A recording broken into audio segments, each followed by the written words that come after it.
본 프로그램은 2023년도에 녹음되었음을 알려드립니다.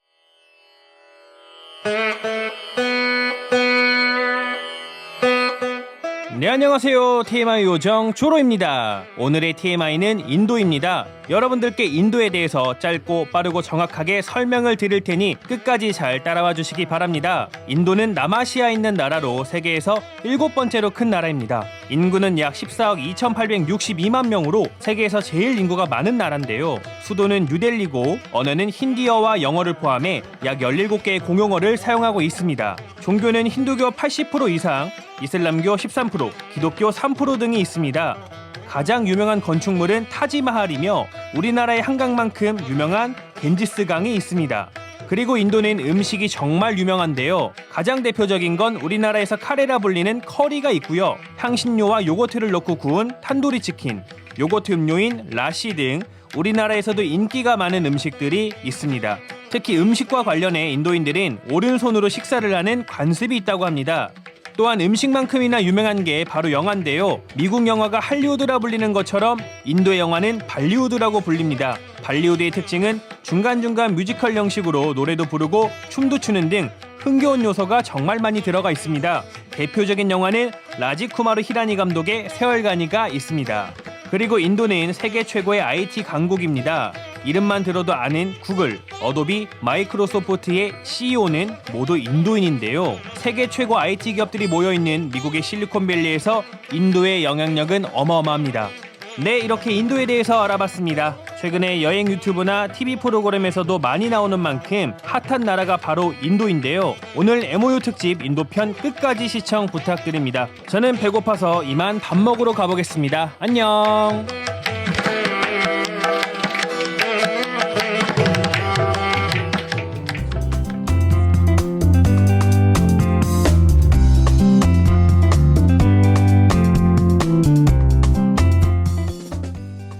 네, 인도에도 신천지가 세계 속으로 뻗어나가는 신천지 교회의 소식을 생동감 있게 담아봅니다. 두 번째 시간은 한국으로부터 3시간에서 또 4시간의 시차가 있는 인도를 펼쳐보도록 하겠는데요. 함께해 주실 분들 바로 소개해드리겠습니다. 오늘도 나와주셨군요. 안녕하세요. 안녕하세요. 신천지 총회 해외 선교부장 혜선입니다. 신천지는 세계로, 세계는 신천지로라는 슬로건에 걸맞게 신천지 교회의 해외 선교를 잘할 수 있도록 해외교회 많은 담임들을 지원하고 돕는 역할을 담당하고 있습니다. 자, 인도라는 국가 워낙에 넓고요. 또 많은 분들이 신천지 교회로 몰려오고 있는 어떤 최근에 정말 핫한 나라라고 할 수 있는데요. 오늘은 그래서 이 인도에 특별히 두 지역을 담당하고 계신 두 분의 담임 강사님을 모셨습니다. 소개해 주시죠. 네, 안녕하세요. 신천지교회 부산야고보지파 벵갈루루 교회 다니엘 강사입니다. 반갑습니다. 안녕하세요. 신천지교회 마띠아 지파 첸나이교회 모건 강사입니다. 반갑습니다. 반갑습니다. 반갑습니다. 다니엘 강사님, 또 모건 강사님 이렇게 두 분 나와주셨네요. 또 현지를 직접 겪어보신 분들한테 오늘 또 인도 얘기 많이 들어볼 수 있을 것 같은데요. 앞서 혜선님이 잠깐 얘기를 해주셨었는데 전 세계에서 신천지 교회와 MOU를 맺고 심지어 또 간판을 신천지 교회로 바꾸고 있는 곳들이 세계적으로 정말 많아지고 있는데 그중에서 기하급수적인 성장세를 보이고 있는 곳이 바로 인도입니다. 지난번에 마다가스카르에 대해서 한번 알아봤는데 오늘은 또 인도에 대해서 얘기를 해보려고 해요. 현재 신천지 교회와 MOU를 맺은 그 현황 한번 짚어주시죠. 네, 신천지교회 MOU 전체적인 것도 있지만 일단 인도에 대해서 좀 얘기를 해보자면 오늘 인도가 주인공이니까요. 네. 인도 지경을 담당하는 지파가 현재 총 4개의 지파가 있습니다. 12지파 중에서 4곳이나 지금 인도에 들어가서 활동을 하고 있는데 부산야고 지파, 그리고 안드레 지파, 그리고 다데오 지파, 마띠아 지파 4개 지파가 벌써 인도에서 뿌리를 내리고 활동을 하고 있습니다. 그런데 그뿐 아니라 최근에 인도 이 부흥의 소식을 듣고 요한 지파와 베드로 지파에서도 전도 활동을 시작해서 또 이 두 지파에서도 굉장히 활발한 성과를 내고 있습니다. 열심히 활동을 한 결과 벌써 인도에서만 MOU 체결이 4,190건. 네, 신천지 교회와 인도 현지에 있는 그냥 일반 기독교 교회와 간의 말씀 교류 MOU 이게 4,190건이나 있었고요. 그리고 그 교회들이 이제 신천지 말씀을 열심히 배우기도 하고 또 공부도 하고 신천지를 알아보고 교류를 하다가 신천지 말씀이 정말 맞다. 나는 신천지 교회로 간판을 달겠다. 신천지 예수교 증거장막 성전이 성경에 약속한 간판 아니냐. 이것을 달아달라 해서 간판을 교체한 교회가 벌써 570여 교회나 됩니다. 이게 얼마나 대단한 수치냐면요. 신천지 해외 교회 전체 MOU 체결 건수가 9,194건이거든요. 네. 그 중에 4,190건이 인도에서 일어난 일이에요. 거의 50% 가까이 그러네요. 되죠. 그러니까 최근에 이 신천지의 엄청난 해외 성장세에 거의 50% 가까이를 담당하는 게 바로 이 인도 지역의 폭발적인 성장이다라고 할 수 있는 겁니다. 그리고 또한 이 간판 교체도 마찬가지인데요. 간판 교체도 총 1,365개 교회가 전 세계에서 신천지 간판 교체했는데 그 중에 570개의 교회가 인도라는 것은 정말 대단한 비중이다라고 할 수 있죠. 네. 그래서 사실 최근에 해외 부흥에 대해서 정말 많은 부흥이 있어지는데요. 제가 정말 놀란 것이 그 부흥의 핵심에 사실은 바로 이 인도라는 국가가 있다. 정말 상상하지도 못했고 정말 예상하지도 못했거든요. 네. 네, 제가 예상한 국가는 사실 다른 국가였어요. 다른 국가에서 뭔가가 터져 나올 것이다라는 생각을 했는데 생각도 못한 인도에서 이렇게 엄청난 부흥의 역사가 터져 나오고 있다 보니 네. 이분들을 직접 불러서 현장의 얘기를 좀 들어봐야 되겠다. 아, 그래서 오늘 정말 귀한 시간이라고 할 수 있겠습니다. 그러네요. 아니 신천지 교회에 있는 12가지 지파 중에서 벌써 4개, 아까 또 말씀 들어보니까 2개 지파가 더 들어간다는 네, 거잖아요. 그렇죠. 그게 그냥 우리가 들어가는 거예요? 아니면 뭐 너무 많아서 갈 수밖에 없는 상황인 거예요? 어디나 뭐 음식점 차릴 수는 있어요. 네. 차려서 장사가 되느냐 문제죠. 그렇죠. 네, 독도에도 뭐 중국집 뭐 다 세울 수 있습니다. 그렇죠. 그러나 이게 수요 공급이 맞아야 되지 않습니까? 운영이 돼야 되잖아요. 네, 네. 쉽지가 않거든요, 사실은. 그런 것처럼 뭐 국가들도 여러 국가가 있지만 뭐 다들 전도하고 싶어하는 국가들은 참 많은데 네. 인도라는 곳에 최근에 놀라운 성장세가 있다. 오. 그래서 여러 지파들이 도전했는데 다들 결과가 잘 나오고 있다. 오. 도대체 그 비결은 무엇일까? 오. 오늘 잘 들으시면 확인하실 수 있다 이 얘기죠. 그렇군요. 아니 저는 맨 처음에 성도 수를 얘기하시는 줄 알았어요. 4,190명도 많은 숫자잖아요. 이게 요새 한 단일 교단에서도 교회에서도 이만한 사람들이 모여 있는 교회가 많지 않아요. 근데 MOU를 체결했다는 건 교회 단위인 거잖아요. 그렇죠. MOU 체결한 와. 교회가 요 정도 숫자고 네. 그 교회에 다니는 교인들 숫자를 합하면 뭐 네. 대략 못해도 20만에서 30만 와. 정도 되지 않을까 싶습니다. 한국에도 신천지 교회 성도님들 숫자가 상당한 게 이제는 대한민국 국민들이 많이 아시거든요. 근데 그만한 숫자가 이미 인도에 있네요. 거의 좀 엄청난 확산세를 또 볼 수 있는 대목인 것 같습니다. 그렇습니다. 그러면 이제는 좀 인도 지역이 조금 더 궁금한데요. 그렇죠. 인도가 도대체 어떤 국가고 또 어떤 역사적인 배경이 있고 또 인구는 어느 정도고 이런 좀 구체적인 그런 지리적인 특성이나 네. 그거 안쪽에 있는 종교적인 특성 그리고 왜 그 사람들이 신천지 말씀을 왜 듣게 됐고 왜 전도가 될까? 무엇이 맞아서? 너무나 궁금한 게 많은데 한 네. 번에 다 얘기할 수는 없잖아요. 네. 기본적인 것부터 하나씩 들어보도록 하죠. 먼저 네. 인도라는 국가가 어떤 나라인지 좀 기본적인 것부터 설명을 좀 해주시면 좋겠는데 네, 우리 강사님께서 한번 말씀해 주시겠어요? 네. 그럼 제가 얘기를 한번 해볼까요? 네, 네. 이게 지금 인도가 선교가 굉장히 많이 활발하게 되고 있다. 혹은 이제 많은 성과가 나고 있다. 이렇게 하니까 보통 사람들이 대부분 생각하기를 기독교가 강세일 것이다. 이렇게 많이 생각을 그렇게 생각할 할 수 있죠. 네. 그렇죠. 그렇지만은 실제로 현실을 들여다보면 절대 그렇진 않습니다. 그렇군요. 네, 인도라는 나라가 힌두교가 굉장히 뿌리 깊은 나라예요. 그래서 역사적으로 보면은 여러 종교들 사상들이 인도에서 시작됐다라고 말하지만 네. 실제로 지금 현재의 모습을 봤을 때는 아주 극단적인 힌두교 국가거든요. 그래서 국가의 거의 한 80% 정도가 다 힌두교인들입니다. 네.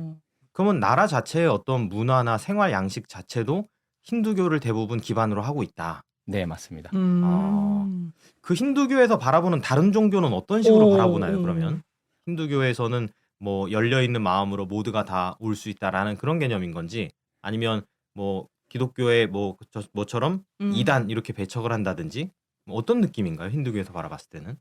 기독교는 보통 외국에서 들어온 종교라고 생각을 하고 아. 그 역사가 힌두교 역사가 오래되다 보니까 네. 자기들만의 고유의 종교는 힌두교다. 이렇게 생각을 많이 하고 왜 외국 종교를 따라가냐 아. 이런 시각들이 많이 있습니다. 서양 종교 네. 이런 느낌이군요. 음. 사실 좀 배척하는 분위기가 좀 있겠어요. 네. 기존 인도의 이제 계급을 가지고 있는 지도층들이 다 힌두교 백그라운드 안에서 그 권력 브라만 층이구나. 계급이 많습니다. 브라만. 예. 그러다 보니까 다른 종교를 받아들인다는 거는 그 브라만을 위주로 하는 카스트 제도가 붕괴되는 현상이 아. 있어지는 겁니다. 그래서 쉽게 이 지도층들은 다른 종교를 인정을 하지 않습니다. 어. 그러니까 현재 지금 인도에서도 주도권을 잡고 있는 이 정권을 잡고 있는 네. BJP 당이라는 당이 있는데 이 당이 지금 이 기독교하고 그리고 이슬람을 굉장히 탄압을 하고 있습니다. 이런 얘기들을 듣다 보면은 요새 또 하도 세상이 흉흉하다 보니까 또 극단적인 사람들이 또 등장을 하잖아요. 왠지 있을 것 같아요, 인도에도. 좀 문제들이 되진 않나요? 네, 인도에 많은 사실 핍박을 받는 지역들이 있는데요. 네. 사실 도시는 그나마 좀 괜찮은 편인데 조금만 더 외곽 시골로 들어가면 아직 그 힌두교인들이 네. 다른 종교, 특히 이제 기독교가 아무래도 세력이 적다 보니까 집을 그냥 부셔버린다든지 또 최근에 선교사들을 뭐 불을 태워서 죽인다든지 이런 것들도 사실 계속 발생은 하고 있거든요. 사실 예전에 제가 알기로는 인도가 그 영국의 식민지 생활을 한 적이 있잖아요. 그러면서 어찌 보면 영국에서 그들을 좀 못 살게 굴고 탄압하고 되게 무시하고 이런 것들이 있었을 텐데 영국 사람들이 기독교를 나름 가지고 있었던 사람들이 있었을 텐데 어떤 그런 거에 대한 반발도 있지 않을까라는 생각도 드는데 그런 영향도 있는 건가요? 근데 오히려 그때는 네. 그 영국이 기독교를 이렇게 전파할 때 학교나 병원이나 여러 가지 시설들을 세우면서 전파를 했기 때문에 이미지가 굉장히 좋았어요. 그때는 오히려 네, 기독교들에 대해서도 되게 반감이 없었고 호의적이었고 네. 그런데 정권이 말씀하신 대로 바뀌면서 네. 이 정권이 지금 그런 분위기들을 바꿔가고 있습니다. 뭔가 힌두교? 내부적인 결속을 위해서 네네. 이제 그런 것들을 적대시하면서 이제 우리를 더 하나로 인도인들을 뭉쳐야 된다 이런 네. 느낌으로. 사실 대학교 교육기관들도 어. 대부분 기독교 이름을 갖고 있고 기독교 단체에서 세운 건데 이제 그런 이름들도 다 이제 힌두교권으로 그래요? 바꿔가고 있고 심지어는 지금 뭐 국가명도 바꾸려고 그런 움직임들도 있습니다. 더 힌두교스럽게요? 네. 네, 힌두이스탄. 정말. 인도 자체를. 네. 기독교가 뿌리 내리기 너무 어려운 기반이었을 것 같다는 생각이 드는데. 전 세계적으로 좀 그런 흐름들이 많은 것 같아요. 근데 요새 아무래도 뭔가 우리 것만 하면서 다른 것들을 배척하면서 그렇죠. 문을 열기보다는 좀 문을 닫고 갈등이 좀 심화되는 그런 국가 모습으로 가는 부분들이 좀 세계적인 추세가 아닌가 싶어서 좀 네, 염려가 맞습니다. 되기도 네. 합니다. 그런 것들이. 인도에서도 이런 모습. 인도도 최근에 더 심해지고 있다는 거죠. 과거부터 그러네요. 그랬던 건 아니고. 정책을 그렇게 유도를 하는 것 같습니다. 왜냐하면 80%가 다 힌두교이기 때문에 네. 그 힌두교 80%의 마음을 사게 되면 그러면은 표가 표심이 일단 오는구나. 80% 정도가 따라오기 때문에 그런 네. 어떤 효과를 노리지 않는가 싶습니다. 이게 좀 전반적인 인도의 지금 현황, 좀 종교와 문화에 좀 결핍된 그런 내용들을 좀 얘기를 해주신 것 같은데, 그럼 살고 계신 지역이 좀 달랐던 것 같아요. 벵갈루루 그리고 네. 첸나이라는 제가 듣기에 좀 생소한 지역들인데 제가 느낄 때 그냥 다 인도 다 똑같은 거 아니야? 할 때 아주 다를 것 같거든요. 좀 어떤 지역인지도 설명해 주시면. 도시적인 느낌에서는 어떤 도시인가? 예를 들면 우리나라도 뭐 울산 뭐 이런 공업 도시도 있고 너무 뭐 사람이 많은 다르잖아요. 수도권도 예. 있고 도시마다 좀 느낌이 다른데 두 분이 계신 도시들은 어디고 좀 어떤 특성들이 있나요? 도시들은? 네, 일단 그 인도를 크게 나누면 이 북부와 남부를 나눌 수가 있습니다. 이게 왜 나누는 게 굉장히 중요한 문제냐면 민족이 서로 달라요. 북쪽 같은 경우에는 아리아인들이 주축이 돼 있고 남쪽 같은 경우에는 드라비다인들이 주축이 돼 있습니다. 그래서 이 아리아인들이 세운 종교가 바로 힌두교고 그 아리아인들이 브라만 계급이 되는 겁니다. 그래서 상대적으로 잘 살고. 남쪽은 이제 그 피지배 계급들이 살게 된 그랬겠다. 드라비다인들이 많이 살게 되었습니다. 그래서 종교적으로 봤을 때도 북쪽이 힌두교가 강세고 남쪽은 힌두교가 조금 약합니다. 그래서 저희 그 벵갈루루도 그렇고 네. 첸나이도 그렇고 다 남쪽에 있는 도시들이에요. 기독교 인구 비중도 좀 높겠어요. 네, 아무래도 북쪽에 비해서는 남쪽이 기독교 인구가 상당히 높은 편입니다. 네. 벵갈루루 지역은 그러면 인구 연령대 이런 건 어떻게 돼요? 보통 지역마다 예를 들어 뭐 울산 이런 데는 좀 젊은 층이 많고 네. 뭐 공업의 특수성 있고 막 네, 이러잖아요. 맞습니다. 예. 우리나라 뭐 인구 소멸 이런 네. 얘기도 있고 젊은 네. 사람 없고 한데 인도는 어떻습니까? 벵갈루루 같은 경우는 여기가 원래 오래된 도시가 아니라 굉장히 역사가 짧습니다. 여기가 인도가 이제 영국이 식민지가 되어 있을 때 영국인들이 전초기지로 사용하던 그 장소거든요. 그러다 보니까 기후가 영국이랑 비슷하고 그래서 영국 사람들이 굉장히 좋아했던 휴양지고 전초기지고 이렇게 되는 겁니다. 네. 그러다 보니까 이제 해방 이후에 네. 이 인도가 영국에서 해방이 된 이후에 그때부터 개발이 시작된 거예요. 그렇게 해서 지금은 굉장히 뜨는 도시, 아. 신생 도시, 신도시. 예, 젊은 사람들이 모이는 도시, 아. 그리고 IT 기업이나 스타트업이 굉장히 흥행하는 도시, 이렇게 이제 이미지가 만들어지고 있습니다. 판교. 판교. 동탄. 판교 신도시와 예, 비슷한. 인도의 실리콘밸리라고도 부릅니다. 아. 실리콘밸리. 갑자기 또 우리 다니엘 강사님 뭔가 좀 스마트해 보이는 그런 기분 그러니까요. 감사합니다. 느낌적인 느낌이. 그런 데 가면 아무래도 좀 사람들이 경제적으로도 좀 여유가 있고 이런 경우들이 많았거든요. 우리나라에도 마찬가지지만 다른 국가에도 그런 IT가 있는 그렇군요. 그런 데는 생활 양식도 그러니까 수입도 굉장히 많고 글로벌 기업들 네, 그런 데가 많이 들어와서 괜찮던데 어떤 생활도 그런가요? 네, 거기도? 맞습니다. 생활적으로도 그렇고 교육적으로도 그렇고 아. 굉장히 많이 발전되고 있는 도시고요. 그러다 보니까 여러 전국에서 여러 종교를 가진 사람들이 모여들고 있습니다. 상대적으로 좀 더 개방적이지 않을까요? 그런 데는. 상당히 개방적이고 그리고 언어를 사용하든지 모든 부분에서 네. 열려 있는 편이죠. 아, 그럼 다 영어 잘하시고 막 그런. 영어 잘하는 사람들도 굉장히 많죠. 아, 그래도 상대적으로 좀 쉬운 데서 활동하고 계신다. 이런 얘기 같은데. 왜냐면 첸나이 출신 우리 강사님 표정을 읽었거든요. 듣다 보니 너무 부러워서 부러워하는 가야 되겠구나. 네. 첸나이는 어떤가요?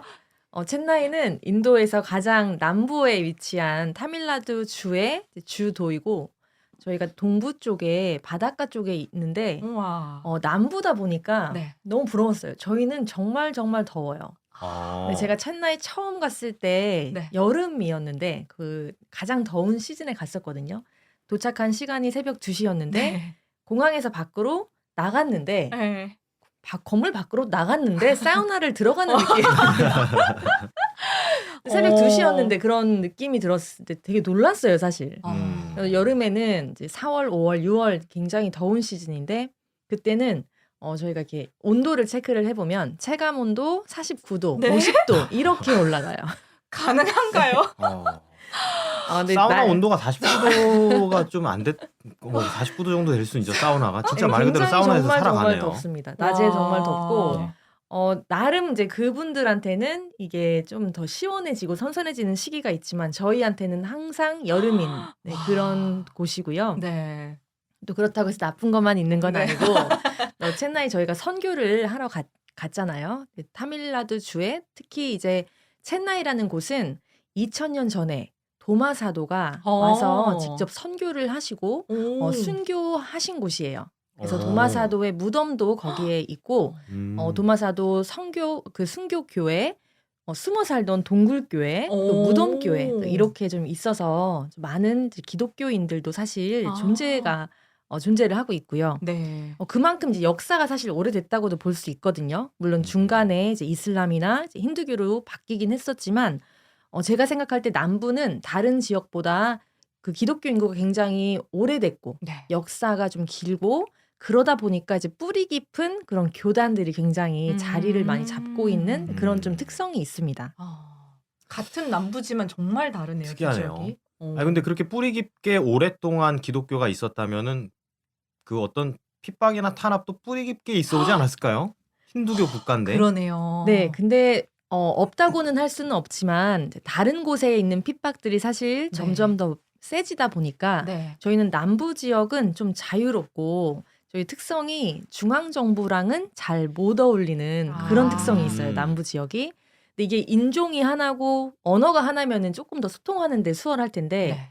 국가 정부는 힌두교를 바탕으로 힌디어를 밀고 있는데 저희들은 이제 남부 지역에 있는 이 타밀 지역에 있는 이제 이분들은 타밀리안이라고 해요. 그래서 그들의 문화가 따로 있고 아까 초반에 인도가 이제 영어가 굉장히 발달했다 하면서 벌리웃이라고 이제 소개를 해주셨잖아요.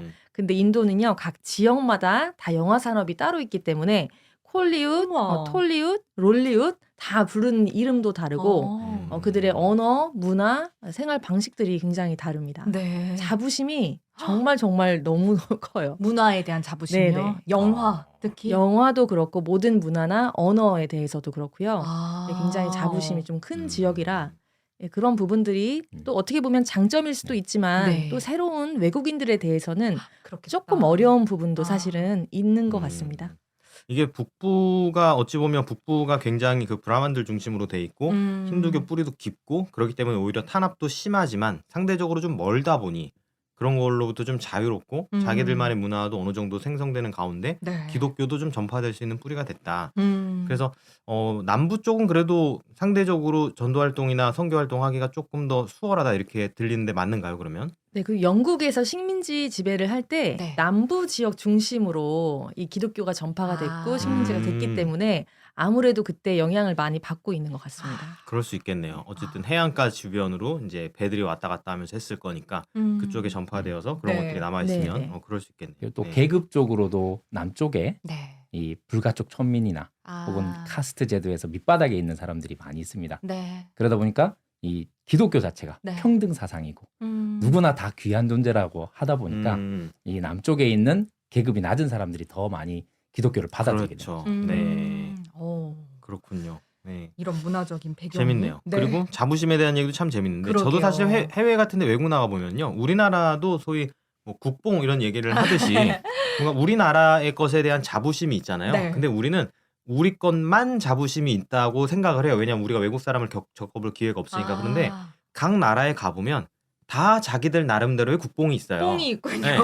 이게 자기들만의 어. 자부심, 이게 우리 국가의 정체성이다. 이런 뭐 우리 뭐 아. 단일 민족이라든지 네. 뭐 우리가 문화적인 자부심이 있듯이 그런 게 있는데 인도도 그런 게 있나요? 최근에 인도라는 국가에 대해서 우리는 이게 최고다라고 사람들이 가지고 있는 자부심이라든지. 제가 이거를 지역마다 다를 수는 오. 있는데 인도는 특성이 뭐냐면 네. 인종이랑 언어가 다 다르다 보니까 우리나라가 느끼는 단일 민족으로서 한 가지 언어만 쓰는 그 한민족이 느끼는 그런 국가 개념은 네. 약간 없는 것 같아요. 아. 다만 이제 어떤 부분에서 너는 인도 사람이라는 거에 자부심을 느끼냐. 올림픽에 나갔을 때 여기는 크리켓이 굉장히 유명하거든요. 그런 경기를 할 때만 우리는 하나로 이렇게 느낀다. 이런 생각을 하고 평소에는 거의 외국인처럼 정말요? 이렇게 생각을 많이 하더라고요. 그 나라 내에서는 그냥 우린 인도라는 한 민족이 어. 아니라 그냥 각각의 지역마다 있는 문화들이 자생적으로 나오고 크리켓에서는 또 하나로 뭉치나보네요. 크리켓에서 또 하나로 되고. 어. 근데 왜냐하면 저희가 일본만 가도 인종이 다르고 언어가 다른 것처럼 저희 타밀나두 주에서 또 여기 다니엘 강사님 오신 카르나타카 주에 넘어가면 인종이 다르고 또 문화랑 언어가 다르기 때문에 많이 외국이라고 다르네요. 생각을 좀 하는 경향도 아. 있습니다. 와, 땅덩어리가 워낙 크다 보니까 또 이런 일들도 참 있겠어요. 재밌네요. 네, 그러게요. 이게 뭐냐면 그 예전에 우리 그런 얘기 하잖아요. 야, 인구가 뭐 인도 인구가 그렇게 많다면 거기에는 막 손흥민이 밥 깔고 있고 맞아요. 박지성이 씨 뿌리고 있는 거 아니냐 하는데 저도 얼핏 들은 게 인도라는 국가의 스포츠 자체가 크리켓밖에 없다. 그 외에는 축구나 이런 거는 전혀 사람들이 거의 안 한다 그러더라고요. 그렇군요. 그래서 크리켓이 그렇게까지 대단한가 했는데 듣고 보니까 국가를 하나로 만들어줄 정도로 진짜 인기가 많이 있나 봐요. 영국에서 들어온 스포츠죠. 네. 이게 또 이런 배경이 있구나. 네. 그래서 실제 인도 크리켓 선수가 손흥민 선수보다 훨씬 더 많이 법니다. 진짜요? 아유, 몇 배는 더 많이 받았어요. 우리는 전혀 모르지만. 또 네. 그 리그가 또 있군요. 예, 예, 예. 제가 얼마 전에 사실은 우리 그 총회 중진과 집화장님들 간에 네. 축구가 있어서 오. 뭐 어디에 학교에서 축구를 하는데 그 옆에서 인도 사람 같은데 네. 크리켓을 하고 있더라고요. 근데 아, 볼을 던지는 폼이 굉장히 예사롭지 달라요? 않은 거예요. 뭐 어. 이렇게 한 바퀴 회전하면서 희한하게 던지더라고요. 뭔가 새로운 문화 충격을 받았는데 손흥민보다 대단한 사람일 수도 있겠네요. 다음에 그런 축구 사람들이. 말고 한번 중진분들하고 집화장님들하고 크리켓을 한번. 새로운 도전을 한번 그래서 해봐야 되나. 저희도 농담 삼아서 네. 지금 인도에 있는 지파들이 네. 연합으로 크리켓 대회 어머. 한번 열면은 단합하기 좋지 않겠나. 저희도 그런 얘기 했어요. 정말요? 이 기회에 한번 만들어 보면 좋을 것 같습니다. 아니 이게 근데 다른 그 마다가스카르에서도 그랬지만 그 문화에 좀 적응하고 아무래도 좀 이질감을 느끼잖아요. 한국에 선교를 하시는 분들이 갑자기 온 거니까 노력들을 하시는 것들이 있더라고요. 그럼 두 강사님께서 크리켓을 하셨나요? 어떤 노력들을 좀 뭔가 하셨어요? 달랐을 것 같아. 우리는 지금 들으니까 네, 새롭지만 네. 가서 겪은 입장에서는 되게 달랐을 것 같거든요. 음식은 그만큼. 안 하셨어요? 뭐 손으로 음식은 어떻습니까? 드셔보신다든지? 음식도 굉장히 다를 것 같은데. 저는 사실 인도 음식이 보통 사람들이 많이 안 맞다 하는 사람들이 많거든요. 저는 너무 잘 먹었어요. 듣고 보니까 또 되게 인도 느낌이 있으세요, 강사님. 좀 느낌이 있어요. 인도 사람 그걸 다르신 것 찾아가신 같아요. 거예요? 네, 사실 인도가 적응하기가 쉬운 나라가 아닙니다. 그래서 어. 많은 또 선교사들이 왔다가 적응을 하지 못해서 돌아가기도 하고 하는 나라거든요. 네. 네. 그러면 음식 잘 드시고 이런 모습 보면은 성도님들이 뭐 좋아하시거나 이런 느낌이 있나요? 예, 아무래도 그렇죠. 그래서 아. 그 자기들이 먹는 어떤 음식들을 같이 먹어주고 맛있다고 아. 해줄 때 굉장히 자부심도 느끼고 밥정. 좋아합니다. 네. 인도에서는 손님이 오시면 아까 말씀하신 비리안이라는 그 인도 볶음밥이라고 비슷하죠. 쌀 요리죠. 그쵸? 네. 그거를 내주는데 가장 이제 최고의 요리예요, 인도에서는. 근데 그거를 저희는 항상 먹는 거예요.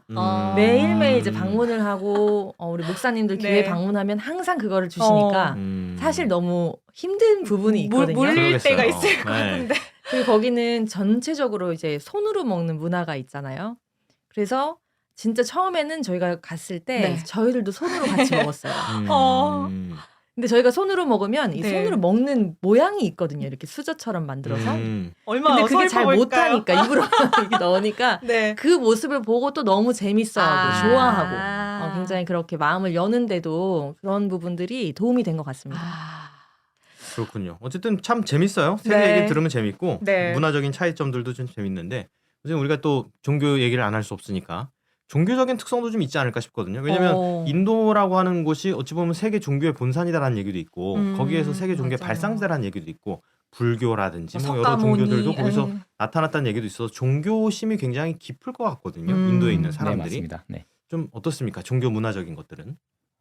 인도가 사실상 지금 힌두교로 굉장히 강세를 보이고 있다 하지만 네. 역사적으로 봤을 때는 수많은 종교들이 탄생되기도 했고 거쳐 지나가기도 했고 지금 현재는 거기에 이슬람교도 굉장히 많은 사람들이 믿고 있고요. 그렇군요. 그리고 또 기독교인들도 많이 있습니다. 네. 실제 남부 지역은 국가에서 발표한 그 통계에 따르면 한 2%에서 3% 정도가 기독교를 믿고 있다고 이렇게 통계를 냈어요. 네. 근데 실제 저희가 가서 체감하고 느끼는 걸로는 20%가 넘어갑니다. 그래 왜 그렇죠? 그 국가 입장에서는 기독교가 많다는 걸 인정하고 싶지 않아 합니다. 힌두교 국가를 만들기 위해서 네. 다른 종교를 지금 배척하는 입장이고요. 불이익도 주고 그러나요? 네, 그러면? 실제 정부에서는 그 이번 모디 총리가 있는 BJP 당이 네. 실제로도 어떤 정책들을 펴냐면 이슬람 교인들은 다 파키스탄으로 가라. 네, 그 기독교인들은 다 미국 가서 신앙해라. 왜냐하면 여기는 앞으로 힌두교 국가로 만들어갈 거기 때문이다. 이렇게 이제 하고 있습니다. 굉장히 강한 발언을. 네. 네. 근데도 그게 문제가 안 된다는 거죠. 네, 사람들이 왜냐하면 그거를 좋아하고. 이슬람교인들이나 기독교인들이 다 하층민들이 많다 보니까 네, 이런 그게 것들이- 위협은 안 되나 봐요. 근데 네, 그들의 목소리를 낼 수가 없는 그렇구나. 체제가 되는. 근데 얘기를 듣다 보니까 뭐가 종교의 뭐 퍼센트는 다를지언정 종교는 당연하게 갖고 있는 것 같아요. 인도에서. 맞나요? 이 문화적인 부분으로 봤을 때 그 인도가 힌두교에서 어쨌든 대부분의 사람들이 이제 힌두교를 받아들였잖아요. 근데 힌두교를 보면 사제들이 그 생활에 정말 곳곳이 다 침투를 해 있거든요. 그냥 종교 활동만 하는 게 아니라 생활에 어떤 어려움이 있거나 어떤 지혜를 구하고자 할 때 항상 그 힌두교 사제들한테 가서 물어보고 네. 이제 그분들의 이야기를 듣고 정말 되게 밀접한 연관이 있는데 이제 그런 문화가 아무래도 기독교에도 좀 영향을 받지 않았을까. 왜냐하면 목사들에 대해서 굉장히 이제 그 얘기를 잘 듣고요. 그 목사님이 하는 그 이야기에 굉장히 순종을 하고 또 제가 처음 갔을 때 저는 사실 그 인도에 가기 전에 터키라는 이슬람 국가에서 3년을 이제 선교를 활동을 하고 갔는데 네. 터키는 이제 이슬람 국가이기 때문에 저희가 무슬림들을 많이 가르쳤어요. 그러다 보니까 굉장히 이제 성경을 배워야겠다는 그런 사람들을 찾기가 굉장히 어려웠는데 인도가 힌두국교라고 생각을 하고 제가 처음 갔는데 가자마자 일주일이 안 돼서부터 그룹으로 이렇게 모여서 성경을 배우고자 하는 분들이 모여들었어요. 굉장히 저도 놀랐거든요. 그런데 왜 이렇게 이제 여기 배우고 싶어 할까 이제 보니까 전반적으로 신심이 있고 그게 힌두교 신이 됐던 어떤 신이 됐던 신심이 그 마음속에 저변에 있고 네. 신을 의지하고 살아가는 분들이 많은 것 같아요. 그리고 인구가 너무 많다 보니까 제일 가치 없는 게 뭐냐면 사람이거든요. 아. 네, 인권이 아. 낮고 어떤 물건보다도 더 못한 취급을 받는 경우도 있고 네. 네, 그런 부분이고 아직까지 이제 대가족 중심으로 이제 문화가 돼 있다 보니까 대가족 안에서 나 개인의 삶을 어떻게 존중받는 게 아니라 그 가족 아래서 가족을 위한 삶을 살아야 되고 가족을 부양하는 삶을 살아야 되고 이제 아직까지 이런 문화가 많다 보니까 삶이 많이 힘든 것 같아요. 네. 그러다 보니까 의지할 것도 필요하고 그래서 신을 더 이렇게 찾지 않나라는 생각이 있습니다. 아. 그러다 보니까 이제 말씀을 듣고 아 이게 정말 하나님 말씀이다라고 생각한 분들은 정말 하나님 일 해야겠다라고 이제 결심하고 일하는 분들도 많은 것 같아요. 듣고 보니까 우리나라 예전에 네. 전쟁 오, 후에 전시에. 뭐 그런 상황에 있었던 어려운 네. 국가적으로 되게 어렵던 상황에 우리나라도 아니면은 저 일본으로부터 탄압당했을 네. 때라든지 일제로 인해서 그 이후에 굉장히 기독교가 폭발적으로 성장할 때도 비슷한 느낌이었거든요. 왜냐면 먹고 살기 어렵고 차별받고 탄압받고 그러나 물 떠놓고 막 기도하던 그런 습성이 있는 종교성이 있는 국가였기 때문에 네. 기독교의 평등 사상이 딱 들어왔을 때 굉장히 폭발적으로 일어났었는데 그런 배경을 잘 가지고 있다는 생각이 드네요. 그래서 이렇게 인도에서도 예, 지금 굉장히 많은 부흥이 있는 게 아닌가라는 생각이 네. 드는데 어. 그러면서 한편으로 좀 생각이 드는 건 판교는 어떻습니까? 인도의 판교는 거기도 그러게요. 비슷한가요? 좀 신도시 젊고 거긴 조금 좀 잘 다른가요? 살고 이러면은 잘 살고 네. 그럴 텐데. 인도가 가지고 있는 기본적인 특성 자체가 신앙심이 굉장히 깊은 것 같아요. 음. 어떤 신을 믿든지 간에 신앙심은 상당히 깊은 것 같고요. 음. 우리나라에서는 무신론자라고 하면은 거의 점점 인구의 많아지잖아요. 절반 예. 이상이 그렇죠. 무신론자지 않습니까? 근데 인도 사람들이 가장 이해를 못하는 게 무신론자예요. 아, 어떻게 신을 안 믿을 수가 있지? 오, 이것도 이렇게 재밌네요. 그 이해를 못하더라고요. 신도시에서도 네. 그런 어떤 가정에서부터 시작되는 하나의 신심이라는 것이 예, 그런 것들이 어릴 때부터 가지고 있다가 이 어떤 종교든지 하나는 가지고 있어야 된다. 이런 것으로 발전해 가는 것 당연하게. 같습니다. 오. 우리나라가 신기하겠어요, 정말. 너무 신앙하기도 좋고 그러게요. 기독교가 전파되기도 좋고 그럼 다른 기독교들도 많이 활동을 하고 있을 것 같은데 다른 뭐 아. 선교사라든지 일반 기독교들도 많은 성과를 내고 있을 것 같기도 한데 좀 어떻습니까? 그들과 그러게요. 우리에 대해서 비교를 해보자면 제가 들어갔을 때는 그 이미 정권이 BJP로 바뀐 이후여가지고 활동하고 있었던 모든 단체들이나 선교사들이 네. 다 퇴출을 당한 이유였어요. 아, 다른 종교에 대해서 배타적이고 핍박하는 그런 정책을 쓰고 있었기 때문에 못 버티신 네, 거군요. 거의 다 아. 대부분 뭐 기독교 단체라든지 NGO는 다 문 닫았고 선교사들도 거의 뭐 방출이 된 상태였습니다. 그렇군요. 그러니 이런 환경을 왜냐면 그 국가에서도 알 것이고 네. 알다 보니 그런 거를 국가적으로 자기들의 세력을 갖기 네. 위해서는 좀 제재를 할 수밖에 없다 보니 네. 이렇게 되고 있다라는 얘기로 들리네요. 네. 근데 그 와중에 어떻게 그럼 신천지교회는 MOU를 또 이렇게 잘 맺고 하셨을까? 그러니까 그런 과정들이 참 궁금해요. 그러니까요. 신앙심이 좋고 했지만 다른 국가나 다른 교단에서는 못 들었어요. 근데 신천지 교회는 어떻게 이런 성과가 나올 수 있었을까? 하늘파 상편은 여기까지입니다. 목요일 공개되는 하편도 기대해 주시고요. 구독, 좋아요, 알림 설정도 놓치지 마세요.